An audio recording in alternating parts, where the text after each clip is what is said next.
I have just finished this side of my mini journal, and it involved a styrofoam print that I made from a carved piece of styrofoam.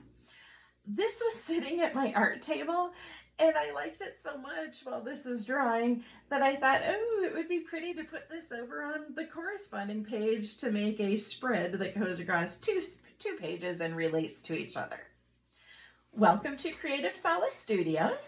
My name is Kathleen Arola-Johnson, and the 5 supplies that we'll be using in this art lesson today are the styrofoam printing plate that was used in the other page.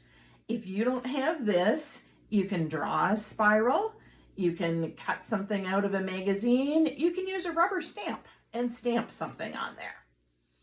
After that, I want to pick up the 2 colors that were used on the first side of the page. There is a fluid acrylic in yellow and a heavy body acrylic in red. There's really no need to use 2 different types of paints. That's just what I have on hand. And I'll be adding in a scrapbooking paper with the same colors to pick them up and a sticker with a phrase or a word on it. If you don't have the sticker, you can write it on a paper on your own or print it on the computer and have a phrase of your choice also. I will be using 2 different types of glue, but I'm not counting them in my supplies. The PVA glue is what I use for most of my paper gluing, and then E6000 when I need something heavier, for example, gluing down that styrofoam. We're aiming for 5 minutes, and we'll see how that goes as we complete the other side of this viney, leafy spiral spread. So I'm taking the E6000 and gluing down the spiral with it. This glue is really good for anything 3-dimensional. It is something to take into consideration when you put something more 3-dimensional than a piece of paper like this styrofoam into your art journal, how it affects the other pages. I am okay with it since it's on this side of the page, but if I had to put it on the right side of the page first and then work behind that page, it might have been a little bit trickier. While that glue is setting, let's move over to our paint. And I don't want to do the exact same thing that I did on the other side, but I would like to use the colors. So I like that sort of a dry brush look where we can see the scrape lines of the brush across the white paper, and it makes a nice bold graphic there. With the yellow, I'm gonna grab this brush that I used over there. This might not be the same brush, but at least it's a fine-tipped brush because I decided that I wanted to mimic some of those stripes again.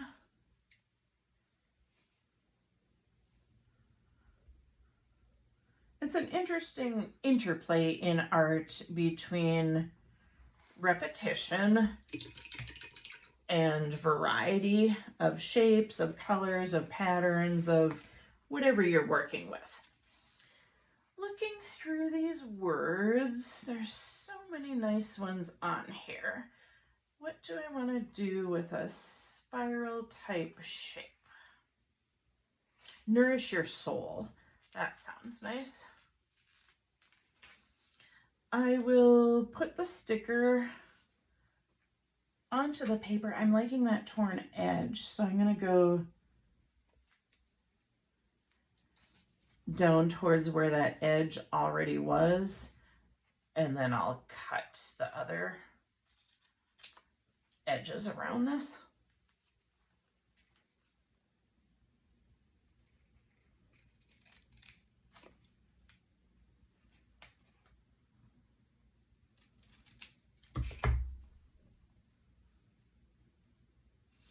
And I do think I'm going to go back to the E6000 since I'm ending up gluing it on top of the Styrofoam.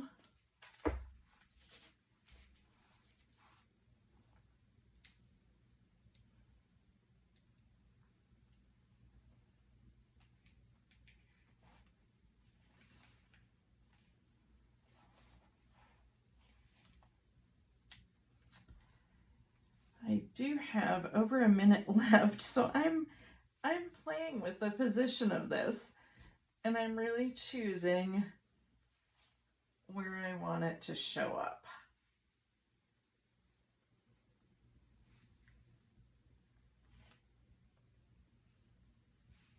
It is rare that I have leftover time in these quick 5-minute art projects, but given the fact that I did the Styrofoam on the page before, a lot of this project was done with that.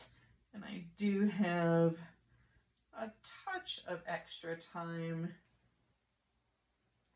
to add a bit there, to look through things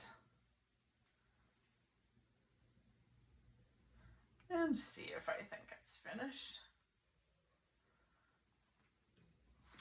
I'm gonna call it our 5-minute art project for today that does have options if you don't have this piece of it.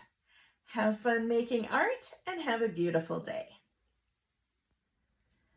As I was picking up the supplies, I thought, well, we did have a few seconds left. Why not make use of them all and do another bit of red with the back of the paintbrush at the top of the project.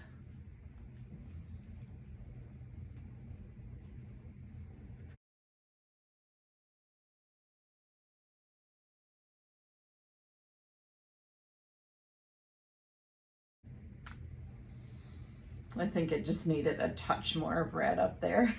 Thanks again for watching.